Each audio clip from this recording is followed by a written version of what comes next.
যখন স্কুল থাকে তখন আমাকে 5:30টার দিকে উঠতে হয়, একদম ভোরে উঠে বাচ্চাদের জন্য টিফিন রেডি করা, বাচ্চাদেরকে রেডি করা তাড়াহুড়া থাকে। তো সেই হিসাবে টুকটাক একটু ভিডিও নেওয়ার চেষ্টা করেছিলাম, একদম ভোর থেকে যেহেতু ভিডিওটা শুরু করেছিলাম। বাচ্চাদের স্কুল থাকলে অনেক ব্যস্ততার মধ্যে দিন যায়, সেখানে ছোট ছোট ক্লিপগুলো নেওয়া অনেক বেশি কষ্টের হয়ে যায়। তার উপরে যেহেতু ছোট বাচ্চা আছে তাহলে তো আরও বেশি কষ্টের। আসসালামু আলাইকুম, যে যেখান থেকে দেখছেন সবাইকে স্বাগতম। আমি Farhana, FA blogs by Farhana page থেকে আপনাদেরকে স্বাগতম জানাই আমার আরেকটি ডেইলি ব্লগ ভিডিওতে। আমার ভিডিওতে আমি ছোট ছোট আমার দৈনন্দিন কাজগুলো শেয়ার করতে চেষ্টা করি আপনাদের সাথে। যদি আমার ভিডিওটি ভালো লাগে অবশ্যই একটা লাইক কমেন্ট করবেন। সকালবেলা নাস্তা সেরে নিয়ে বাচ্চাদেরকে স্কুলে পাঠিয়ে তারপরে আমি চলে আসলাম আজকে কি রান্না করা যায়। আজকে আমার বাড়ি থেকে ফোন দিয়েছে, আমার বড় বোন আসবে, যেহেতু ওরা শহরে ডাক্তার দেখায়। চোখের ডাক্তার দেখানোর জন্য ওদের চেকআপের ডেট ছিল, তো আজকে ফোন দিয়েছে যে ওরা আসবে। তাই আজকে তাড়াতাড়ি করে রান্না করে নিব, যেহেতু আজকে বাচ্চাদের স্কুল আছে, ওদেরকে স্কুল থেকে আবার আনা নেওয়া করতে হবে। তো সেই হিসেবে আমাকে একটা রুটিন মেনটেন করে চলতে হয়। রুটিনের বাইরে গিয়ে যদি আমি অলসতা করি তাহলে ওই দিনটা আমার অনেক বেশি তাড়াহুড়া হয়ে যায়। তাই যখনকার কাজ তখনই আমাকে শিডিউল মেনটেন করে করতে হয়। তো এখানে রান্নার জন্য কি কি করব সেটা ফ্রিজ থেকে নামিয়ে এখন ভিজিয়ে রাখবো। ভিজিয়ে হচ্ছে গিয়ে কাটাকুটার কাজগুলা বুয়া সহ করে নিব। হেল্পিং হ্যান্ড না থাকলে আসলে বাচ্চা নিয়ে শহরে থাকা অনেক বেশি কষ্টের আমি মনে করি। যেহেতু বাচ্চাদের স্কুল থাকে, কোচিং থাকে, টিউশন মাস্টার আসে, তারপর রান্না-বান্না, বাচ্চাদের দেখাশোনা করা, পড়াশোনার খেয়াল রাখা সবকিছু মিলিয়ে যদি হেল্পিং হ্যান্ড না থাকে তাহলে আবার ঘরের অন্যান্য কাজগুলা অনেক বেশি কষ্টের হয়ে যায়। হেল্পিং হ্যান্ড থাকলে অনেক বেশি সাপোর্ট হয়। এদিকে আমি আজকে বড় যে ছুরি শুটকি থাকে সেগুলো হচ্ছে ডিম দিয়ে ভুনা করব, মাছ দিয়ে ডিম দিয়ে। এটা অনেক বেশি মজার। কে কিভাবে রান্না করেন আমি জানি না। তবে আমার কাছে এই রেসিপিটা অনেক বেশি ভালো লাগে। মনে হয় যেন ১ প্লেট ভাত অনায়াসে খাওয়া যায়। তারপরে আমি এখানে ফ্রিজ থেকে সবজি বের করে নিচ্ছি। কি কি রান্না করব সবজি হিসাবে। তো এখানে দেখলাম যে ঢেঁড়স আছে আর হচ্ছে সিম আছে। তো ভাবলাম যে ঢেঁড়সটা ভাজি করব আর হচ্ছে সিম দিয়ে রুই মাছ দিয়ে রান্না করব। আর হচ্ছে শুটকিটা তো ডিম দিয়ে ভুনা করব, আরেকটা আইটেম রান্না করব। দেখি কি করা যায়। আজকে আপনাদের সাথে রান্নার আইটেমগুলাই শেয়ার করব। এতক্ষণ পর্যন্ত যারা আমার ভিডিওটি দেখেছেন তারা অবশ্যই একটা লাইক করবেন আর কমেন্ট করে জানিয়ে দিবেন আমার ভিডিওগুলো আপনাদের কেমন লাগে। এখানে সিমটা কুটে নিয়েছি আমি। তো এই সিমের মধ্যে যদি ফোক থাকে তাই হচ্ছে সবগুলা সিম আমি হচ্ছে ছিলে নিয়েছি। কারণ অনেক সময় ভিতরে ফোকা থেকে যায়। তো এদিকে রান্নাটাও বসিয়ে দিলাম আর বাকি টুকটাক কাজ যেগুলো আছে সেগুলোর সাথেছি। শাশুড়ি আছে, যেহেতু শাশুড়িকেও খেয়াল রাখতে হয়, ওনাকে টাইম টু টাইম ওষুধ দিতে হয়, খাবার দিতে হয়, ওইদিকেও খেয়াল রাখতে হয়। আবার যেহেতু একজন ছোট মানুষ আছে বাসায়, ওরও খেয়াল রাখতে হয়। এরই ফাঁকে আমি মেয়েকে স্কুল থেকে নিয়ে আসছি, যেহেতু ওর 11:30টায় ছুটি। আমি অর্ধেকটা রান্না করে তারপরে মেয়েকে আনতে চলে গেলাম। আসার পরে ও বলতেছে যে ও ভাত খাবে, ওর অনেক বেশি খিদা লাগছে। তো মাঝে মধ্যে আমি যখন মাছটা ভিজিয়ে রাখি বা ভিজানো হয়ে যায় তখন এরকম ১ পিস মাছ ভেজে পান্তা ভাত করে দিই, ও অনায়াসে খেয়ে নেয়। বাচ্চাদেরকে অন্যান্য ফাস্টফুড জাতীয় খাবার না দিয়ে যদি এরকম আপনার সকালবেলা যদি একটু পান্তা ভাত করে খাওয়ানো যায় তাহলে বাচ্চাদের জন্য অনেক বেশি ভালো হয়। কারণ এখনকার যুগে বাচ্চারা যে চিপস, জুস এগুলা খায়, এগুলার জন্য বাচ্চাদের অনেক বেশি অসুস্থতায় ভোগে। তো সেই হিসেবে আমি চেষ্টা করি স্কুল থেকে আসার পরে এই ভাত খাইয়ে দেওয়ার জন্য, যেহেতু সকালবেলা একদমই খালি পেটে যায়, তারপরে আবার অন্যান্য খাবারগুলা খাই। তো এদিকে আমি হচ্ছে গিয়ে শুটকিটা ভালোভাবে ধুয়ে নিব। একটু গরম পানি দিয়ে ভিজিয়ে রেখেছিলাম। গরম পানি দিয়ে ভিজিয়ে রাখলে হচ্ছে গিয়ে ময়লাগুলা খুবই সহজে উঠে আসে। এই যে দেখুন, কয়েকবার এরকম কষলিয়ে ধুয়ে নিলে হচ্ছে ময়লাগুলা উঠে যায় আর ময়লাগুলা থাকে না। যে গন্ধটা থাকে সেটাও অনেকটা অংশে চলে যায়।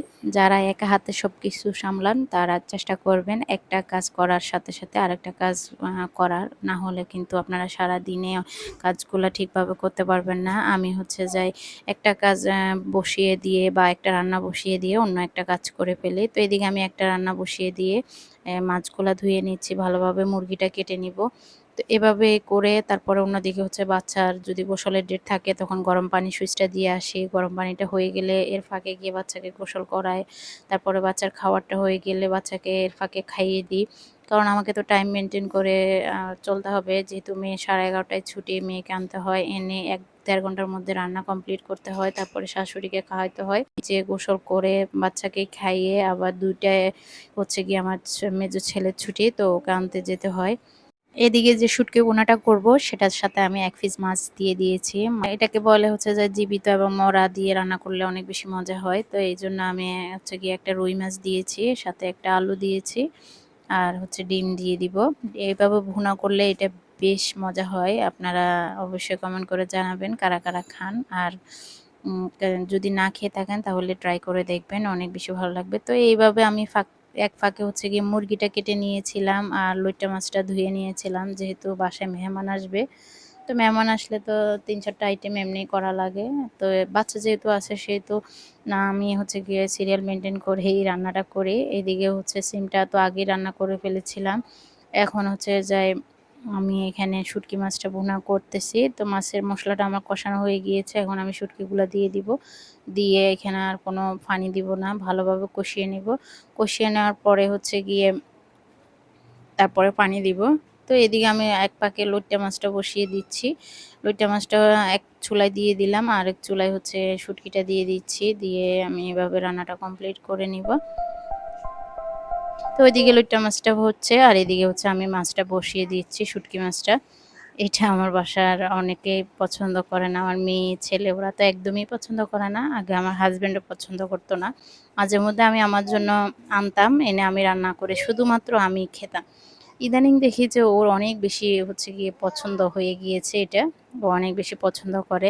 তো আমার সাথে, সাথে ও মাঝে মধ্যে হচ্ছে এটা খাওয়ার জন্য বায়না করে যে এভাবে ভুনা করবা, এভাবে ভুনা করলে কিন্তু বেশ মজাই লাগে। বাচ্চা, সংসার সবকিছু সামলিয়ে আসলে নিজের জন্য একটু সময় বের করা অনেক বেশি কষ্টকর। তার মাঝেও আমরা অনেক বেশি স্বপ্ন দেখি যে আমরা ঘরে বসে কিছু করব। যেহেতু বাচ্চাদেরকে নিয়ে কোনো বাইরের কিছু করার মতো চিন্তাভাবনা এখন নেই বা করতে ইচ্ছেও করে না। কারণ আমার বাচ্চাদের প্রায়োরিটি হচ্ছে সবচেয়ে আগে। যেহেতু বাচ্চাদের প্রায়োরিটি আগে রেখেছি, তাই আমি বাসায় বসে কিছু করার ট্রাই করতেছি। যেহেতু বাচ্চারা পাশেই থাকে, এইজন্য রান্নার ভিডিও করে বা ইউটিউব সেক্টরে কোনো কিছু করার একটু মেন্টালিটি রেখেছি। যাই হোক, আল্লাহ যদি কিসমতে রাখে তাহলে হয়তো অনেক দূর যেতে পারবো, আর না হলে এখানেই থেমে যেতে হবে। আশা করি আপনারা সবাই আমাকে সাপোর্ট করবেন যাতে নিজের একটা নাম পরিচয় করতে পারি। যেহেতু বাচ্চাদেরকে নিয়ে বাইরে গিয়ে কাজ করার মেন্টালিটি নেই। আপনাদের সবার কাছে আমি আমার সাপোর্টটা আশা করি। আশা করি আপনারা সবাই আমাকে সাপোর্ট করবেন। এখন আমি এই যে শুটকিটা হয়ে যাওয়ার পরে এখানে আস্ত ডিম ভেঙে দিয়ে দিব। যেহেতু আমরা ৩ জন মানুষ, তো ৩ জনে ৩টা ডিম দিচ্ছি। দিয়ে একদম হালকা আছে ডিমগুলো সিদ্ধ মানে ভিতরে হয়ে যাওয়া পর্যন্ত এখানে কুক করব। এই তো এটা আমার হয়ে গিয়েছে। আর অন্যদিকে হচ্ছে আমি মাংসটার জন্য সবকিছু দিয়ে দিয়েছি এর ফাঁকে। ওই যে বলেছিলাম না, একটা কাজের মাঝখানে আরেকটা কাজ করে নিতে হয়, না হলে কিন্তু টাইম মেনটেন করা খুবই কষ্টকর। এজন্য আমি একটা ফাঁকে আরেকটা করে নিচ্ছি। তো মুরগিটা আমার কষানোর জন্য আমি সবকিছু এখানে একসাথে দিয়ে দিয়েছি। যেহেতু কাজের তাড়া আছে, অন্য কাজগুলা বাচ্চাদের স্কুল। তো সেই হিসাবে আমি হচ্ছে এইভাবেই রান্না করে ফেলি মুরগিটা। আর এক্সট্রা করে মসলাটা কষাই না। যখন হচ্ছে বাচ্চাদের স্কুল থাকে তখন তো অনেক বেশি তাড়া থাকে। তো সেই হিসাবে এভাবেই রান্নাটা করতে পারি। অনেক বেশি সময় দিতে পারি না রান্নার জন্য। তো যেহেতু মেহমান আসবে, অনেকগুলো আইটেম তৈরি করতে হবে, সেই হিসাবে একটু তাড়াই ছিল। এদিকে ভেন্ডি ভাজিটাও আমি বসিয়ে দিয়েছি। আজকে আর ভেন্ডিতে তেমন একটা আলু দিই নাই। এভাবেই করব আজকে। এখন পর্যন্ত যারা আমার ভিডিওটি দেখেছেন, যদি একটুও ভালো লেগে থাকে তাহলে অবশ্যই কমেন্ট করবেন আর একটা লাইক দিতে ভুলবেন না। আপনাদের একটা লাইক, একটা কমেন্ট আমাকে অনেক দূর নিয়ে যাবে, অনেক বেশি উৎসাহিত পাবো। যেহেতু আমি এই সেক্টরে নতুন এসেছি, আশা করি যারা বড় আপু আছেন, বড় বড় ব্লগাররা আছেন তাদের আমি সাপোর্ট পাবো। কারণ আমি শুনেছি যারা বড় ব্লগার তাদের সাপোর্ট ছাড়া অনেক দূর যাওয়া যায় না। তারা যদি একটু সাপোর্ট করে, একটু হেল্প করে তাহলে আমাদের মতো ছোট ছোট ব্লগাররা অনেক দূর যেতে পারে। আজকের ভিডিওটি এ পর্যন্ত। আশা করি সবাই ভালো থাকবেন, সুস্থ থাকবেন। আল্লাহ হাফেজ। আসসালামু আলাইকুম।